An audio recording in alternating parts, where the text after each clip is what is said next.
Hello, guten Tag, and welcome. My name is Christine Lejeune, and I'm affiliated with the Center for European Studies at the University of Florida. Today, we're going to do a brief introduction into German and the German language.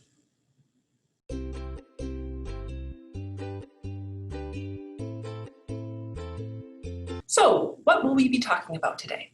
Let's get started. Los geht's. We will talk about why should you learn German, and then do a brief, short introduction into learning German, talking about the German alphabet, the, and the in German, which is different than in English, German phonetics, and go over some useful phrases. So, why German? Warum Deutsch? Well, first of all, as you can see on the maps, Germany is very central in Europe. So that makes it a great location for starting a global career and for job opportunities because Germany is great for business and it's the 5th largest economy in the world and the largest in Europe.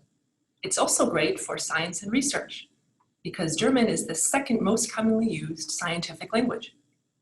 And also, if you're interested in working in communication, media, and information technology, Germany is ranked number 5 in terms of annual publication of new books. But learning German is also great for yourself. It helps you to deepen your cultural understanding and broaden your horizons, which is great because it also gives you soft skills that are transferable to other contexts and also to your personal and professional life. It's also great for your personal travel because Germany is not the only German-speaking country. You also have German spoken in Austria, Switzerland, even Luxembourg. And in other European countries, German is often learned as a foreign language, especially in Eastern European countries. For example, in my own experience when traveling through Russia, when people weren't able to speak English, they spoke German pretty fluently. German is also interesting if you are wanting to study or learn more about German literature, music, art, and philosophy, because German is the language of writers such as Goethe, Kafka, and composers such as Mozart, Bach, and Beethoven, and philosophers such as Kant and Hegel.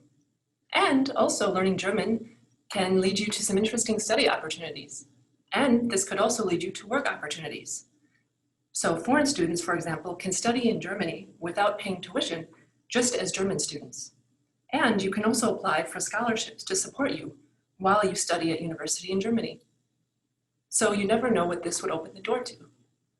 And the final point, and this is something that I personally find the most interesting, is that you just really want to learn German. So it's really important whenever you're learning a foreign language, whether it's German or another language, that you really feel the drive and desire to learn the language. That really will help you to continue learning the language to a more advanced level and to get to whatever language learning goals you would like to reach. So let's move on to learning a little bit of German. Let's start with the alphabet. Das Alphabet. I'll read it out, and then we're going to discuss some of those funny little looking letters off on the right hand of your screen with the little dots over them. Those are really interesting. But let's begin with the basic alphabet here, which looks very much like the English alphabet. A, B, C, D, E, F, G, H, I, J, K, L, M, N, O, P, Q, R, S, T, U, V, W, X, Y, Z. Now moving on to the rest of those letters. Those are called Umlaute. And the B is called an SZ. So for example, the A with the dots over it actually mean AE.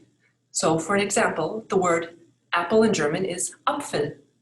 But if you want to talk about the apples, plural, you add the umlaut and it sounds like Äpfel. Apfel, Äpfel. The O with the dots over it actually mean OE. So for example, in German, the word schon, which means already, is pronounced schon. And then the word for beautiful, with the dots over the O is pronounced schön. Schon, schön. And then the U with the two dots over it actually mean UE.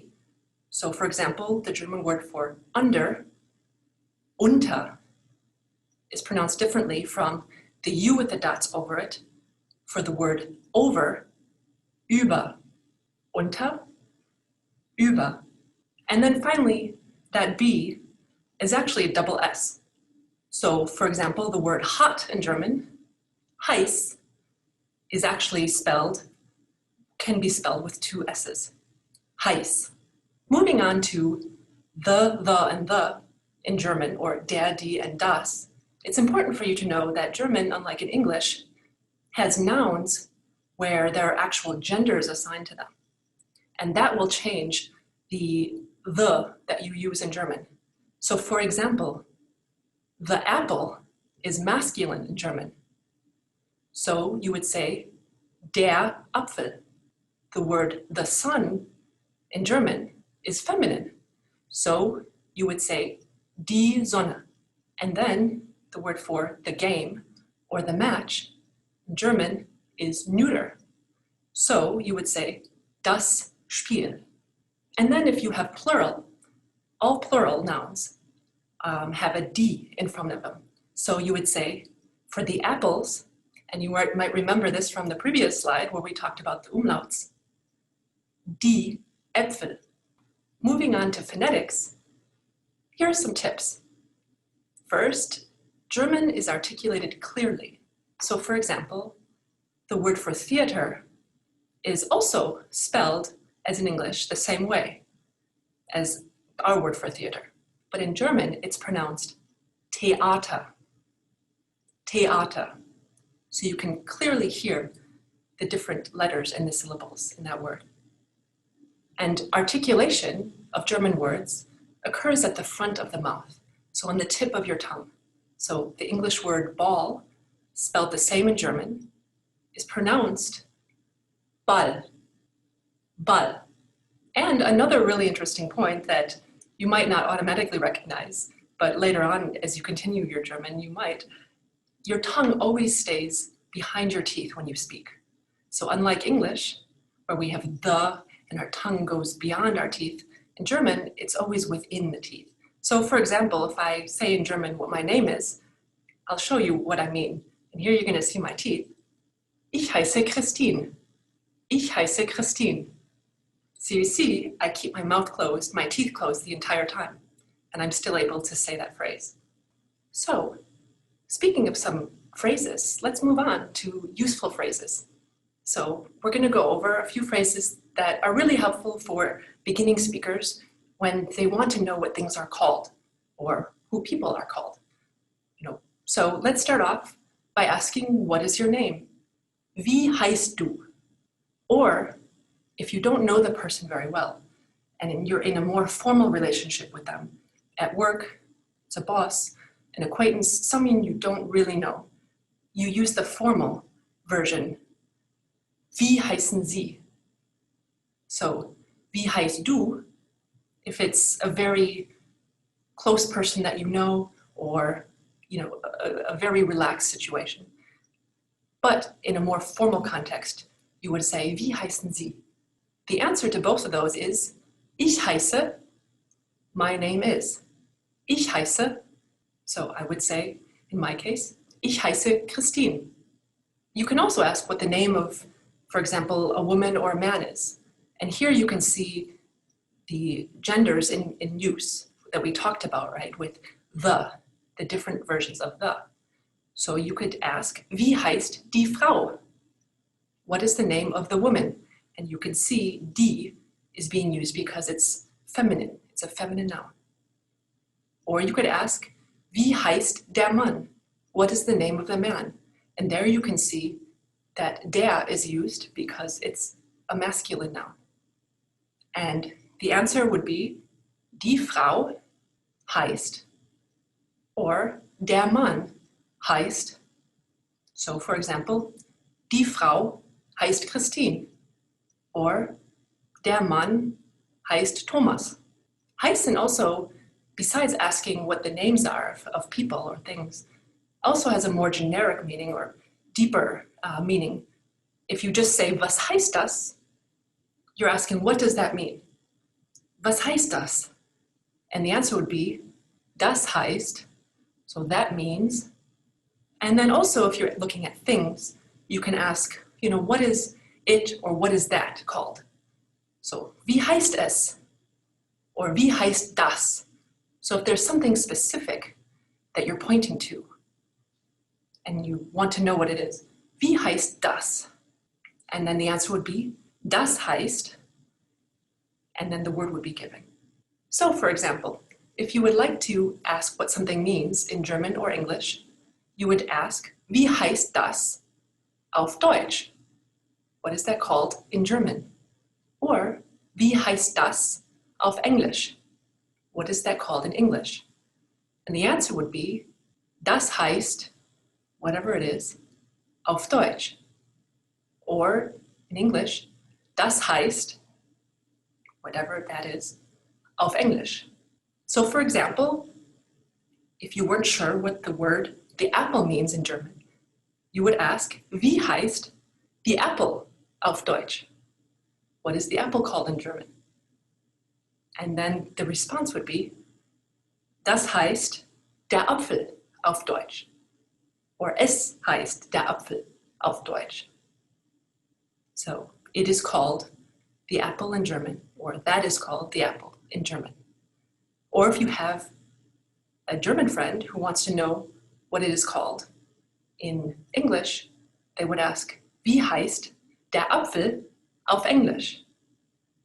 And then you would respond, das heißt die Apple auf Englisch. Or es heißt die Apple auf Englisch. So now that we've gone over some useful phrases for what things are called in German and English and asking what things are called in German or in English, let's conclude with a Zungenbrecher, or a tongue breaker. You might be able to guess what this means in English, a tongue twister. But in German it is Zungenbrecher, tongue breaker. Because we've had the theme of apples this lesson, I'd like to conclude with a short Zungenbrecher about an ape and an apple. And this is useful to practice your phonetics. Ein alter Affe auf einem Apfelbaum aß einen Apfel auf. An old ape on an apple tree ate up an apple. Ein alter Affe auf einem Apfelbaum aß einen Apfel auf. So I'd like to say goodbye and thank you for your time today and your interest in learning German. And I'd like to conclude by saying Auf Wiedersehen, or as they would say in South Germany or in Austria, Servus, or as is common in North Germany, Tschüss. If you're interested in anything to do with Germany or learning German, feel free to contact me. My information is at the bottom of the slide. Christine Lejeune, again, is my name, and my email is available there. And if you would like any more information in general about the Center for European Studies at the University of Florida, please feel free to contact us at this email or phone number. And if you're interested in any talks, public events, or classes in European Studies, do feel free to visit the CES website for more information on upcoming events, current courses, academic talks, and any other sort of K through 12 outreach. Thank you and goodbye. Auf Wiedersehen.